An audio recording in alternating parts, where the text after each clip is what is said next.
2023. So, speaking of building bridges, I'm here with Marit in the Netherlands at the IGA headquarters. Hey, Marit.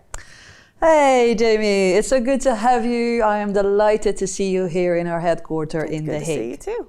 So why are you in the Netherlands these days? Yeah, it's a very good question. Let me explain a little bit the history, in the sense that we're here now almost a year, although this is brand new. So I'm inviting you and welcoming you to our new headquarters in an office we absolutely just recently got into.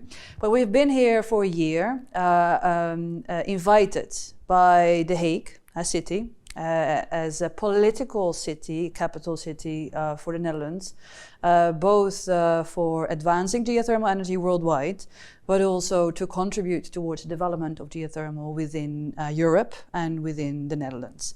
Cool. And it's a cool city. I'm Dutch, but I guess you knew that. I did know that. And for me, it was also homecoming. So in that sense, I'm double happy, and it is paying off because we're receiving so many interesting parties, stakeholders and delegations from all over the world.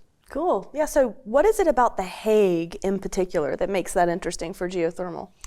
I think there are a couple of things that makes geothermal interesting for The Hague and why The Hague is interesting for us as IGA. In the Netherlands, geothermal is advancing and predominantly coming out of the agriculture/greenhouse sector, who have pioneered geothermal into phasing out gas and adopting geothermal as a heating agent for growing vegetables, flowers, and all these beautiful export products. But to move from the greenhouse sector into district heating, into the city environment, into urban environment, is a bridge that needs to be built. And that's an advancement that needs to happen.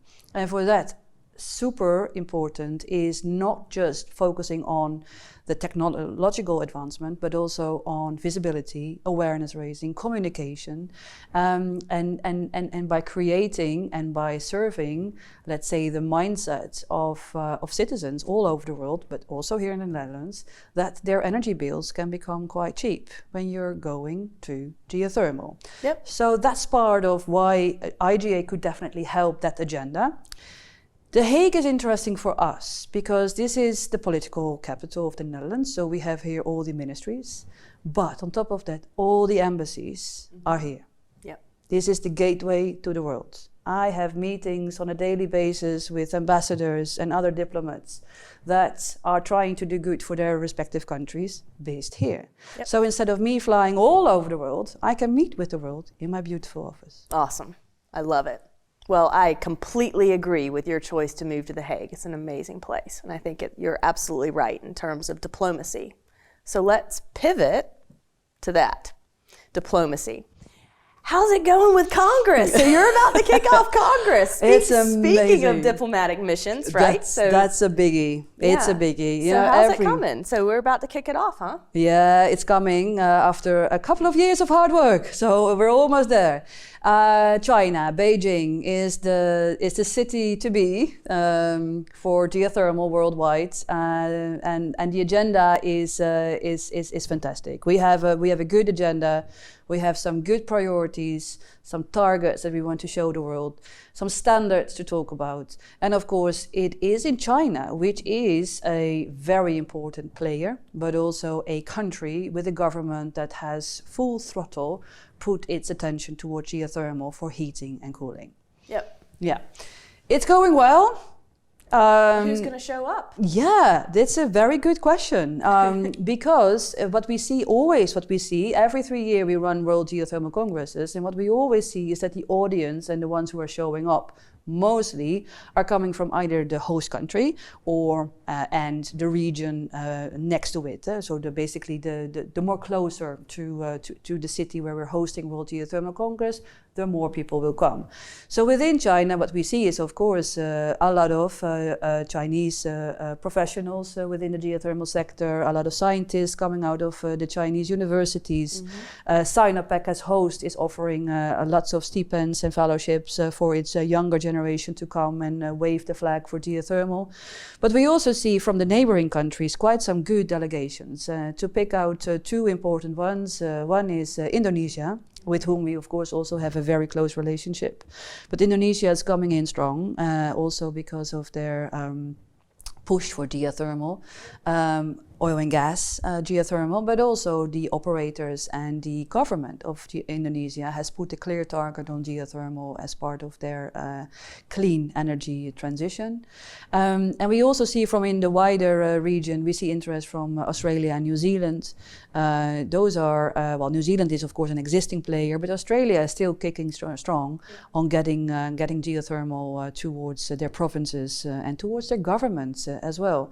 So we see good partnerships and hence also audiences coming from that region. And to move it a little bit more broadly and outside of that Asia-Pacific context, two points are noteworthy, I guess, in terms of who is sending who to come. Africa. Africa is booming for geothermal. Kenya is our leading country. They are the champion. They have been for quite some while, but they are really pushing the needle when it comes down to developing geothermal for within the country, but also doing justice to the neighboring countries. The African Union and the African Commission is sending delegates. We're talking finance, especially the geothermal risk mitigation facility is something that's very high on the agenda. And I'm pleased with that. It is important. And second, Latin America. Latin America, it is one of the furthest away, and yet they are sending more and more people. So I'm delighted to see a strong, let's say, contribution from both the Central American, the Caribbean, and the Latin American communities.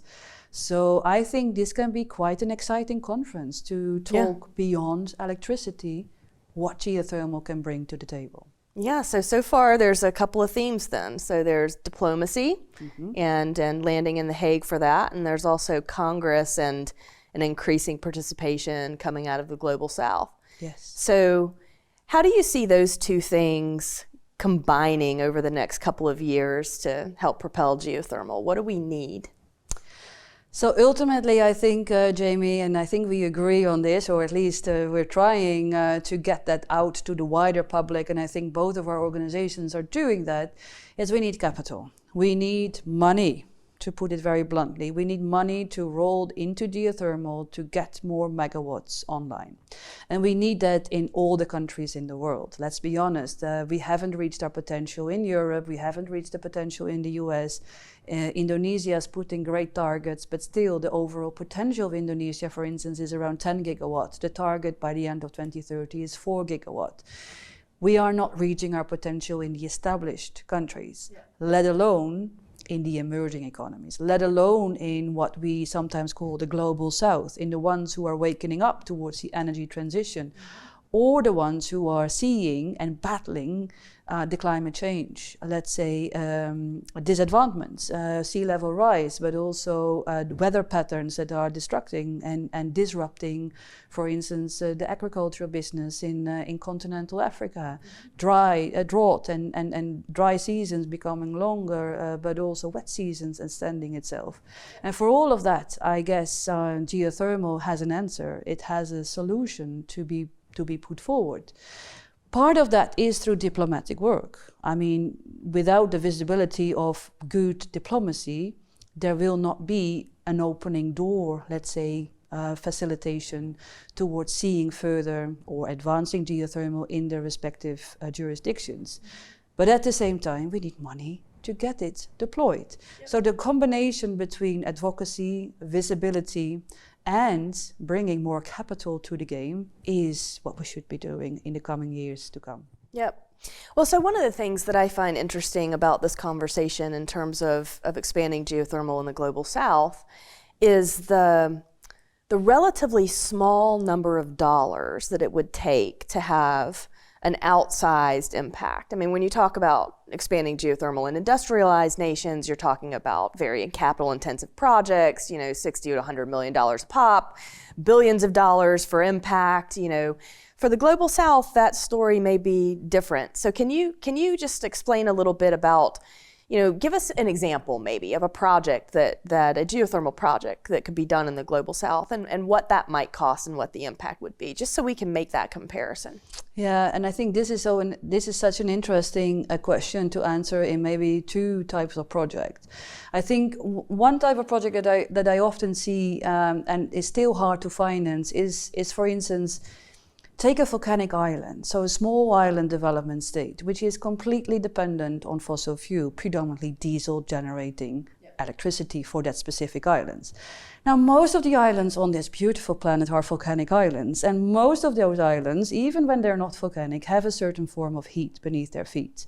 And hence, geothermal can offer not just to substitute diesel electricity, generating electricity, let's say, grid type approaches, but it can offer, let's say, stability when it comes down to phasing out diesel. It can be a supplementing partner towards advancing solar and wind and making a green island type of approach.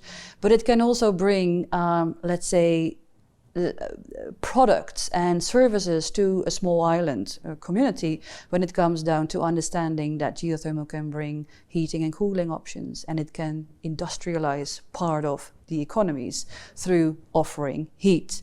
And I guess the diesel, let's say, versus geothermal is an important package to showcase. And for instance, we always have this rule of thumb for typical, let's say, typical sized 1 to 10 megawatt geothermal projects is in the form of $10 to $20 million, which is, in the grand scheme of things, not that much. And just by investing that amount of money to a small island development state can already, let's say, significantly contribute to development, economic, social, environmental development, but also battling climate change in terms of reducing CO2 emissions. At the same time, what I have seen over and over again, and I take an example coming from Central America, where I see there is an abundance of geothermal resources. Part of it is used. Part of it is used to put electricity to the grid. Wonderful. And at the same time, there is a plentiful, let's say, resource still available to drive greenhouses, to put on heat exchangers. Not always the temperatures are right for greenhouses because they are high up in the mountains and it's getting cold in the night. So stable temperature environments, geothermal is beautiful for that. Heat exchangers, tourism with air conditioning. Why should you use electricity if you can do it directly through geothermal? These projects, ballgame figure, somewhere between $30,000, $50,000. Exactly, right. Okay. And that's microfinance. So talk a little bit about that, right? So this is something that you've given a lot of thought to over the years. How we could leverage microfinance to enable these types of life-changing, village-wide life-changing projects and places in the Global South. Part of it is, again, through diplomacy and through visibility, giving visibility to these type of successful stories that are happening worldwide. I mean, there are countries, there are regions, there are cities that have capitalized upon that opportunity, even small scale, either financed through their own pockets because there was a will to invest in, for instance, a Western city to do some district heating or a greenhouse sector here in the Netherlands. But I guess the real problem with the developing world, and hence the Global South type of projects, that 30 to 50,000 is a lot of money for that part of the world. Right. But for a typical financier and for a typical bank, it is not so much. And hence the ticket to administer that sizable, let's say, portfolio is already, let's say, beyond what a bank can handle. Meaning that all of a sudden you're looking at a gap, you're looking at an investment gap. Microfinance can for sure help, but we need to play this at scale because we can't just go in and finance one type of project in Costa Rica and then we're done. So we need a portfolio. We need a portfolio of type and sizes of projects that work for specific regions with specific, let's say, project partners and make it replicatable across the region. And I guess part of it is education. So we need, of course, also skilled people who can manage that, who can look after these type of resources, understand the resources, understand the type of equipment that is needed. But ultimately, it comes down to bundle it all together in digestible packets that I guess for a microfinance point of view is easy to handle, is slow money because you're not going to get ultra rich from financing a heat exchanger in Costa Rica, for instance. Yep. But what you do get in return is a healthy climate. Yep. And that's worth, to me at least, a lot of money. Well, sure. I mean, and I've always been really, really compelled by the argument for the global south and geothermal. That really geothermal, if it gets if it gets its feet under it in the global south, it will actually displace new fossil fuel capacity, right? Because these are often areas in the world that are experiencing massive amounts of energy poverty, right? And so we're looking at coal plant expansion or natural gas plant expansion, or what?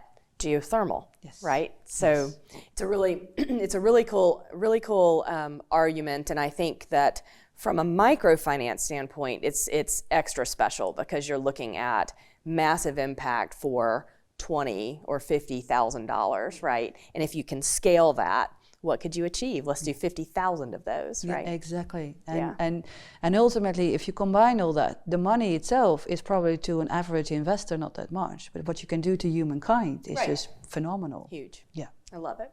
All right, so let's shift to COP28. Oh yeah, COP28, Dubai. Upcoming Dubai. So, you've been in the past years. Yes. This year is actually the first year that geothermal is going to be a feature of a COP. In the programming on the main stage. That's pretty cool and pretty exciting. What would you, if you had a magic wand and could, magically form COP to have the most impact for geothermal globally, what would you say we need to do at COP for geothermal? Love the question. So much. We need to do so much at COP. I guess part of what I, with my magic wand, as you say, would like to see us achieving all across the globe is that we put the attention and hence the funding towards geothermal. I mean, wind and solar combined get the majority of the investors. Okay, get it, okay?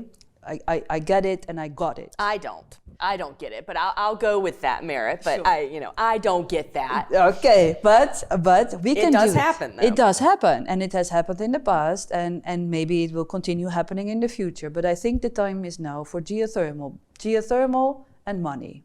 That should be the major outcome of any type of climate change dialogues.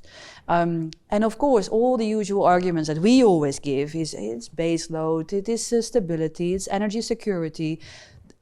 But you can argue that for any type of renewable technology, and it will save, it will save bills and affordable, and we go down in CO2 reductions. But I guess the real beauty of geothermal is that it really helps to develop people. It helps to develop nations. It helps to develop communities.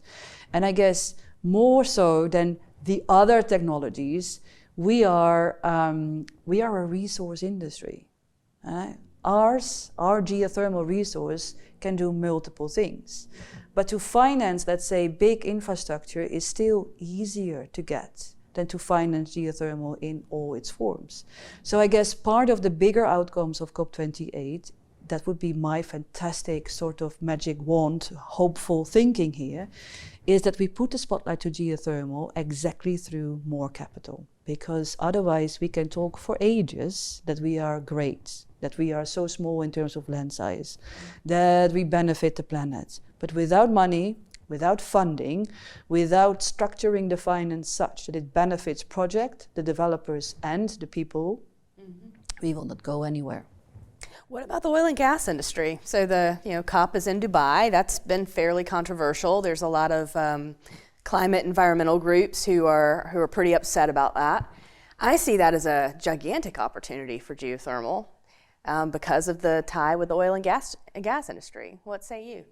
Yeah, so I agree with you here, and that's very boring that we agree, but I agree. And the reason why I'm saying that, and this is also why I'm always a big fan of, for instance, Pivot, and the theme this year is brilliant with building bridges.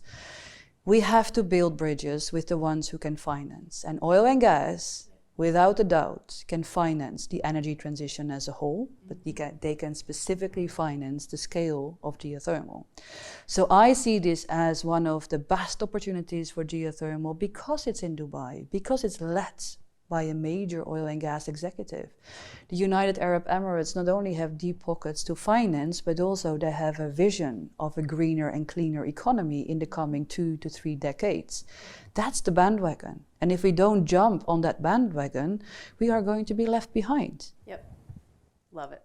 Hey, Marit, good luck with Congress, and we'll see you at COP. Well, thank you, Jamie. Thank you for the good luck. I think we all need it. It has been quite a journey, of course, to get to China, to get to Beijing. Well, and organizing events is painful and very hard. Yeah, but also enthusiasm and energy giving. So I am excited about Beijing, but I see you at COP. All right, we'll see you at COP. See you.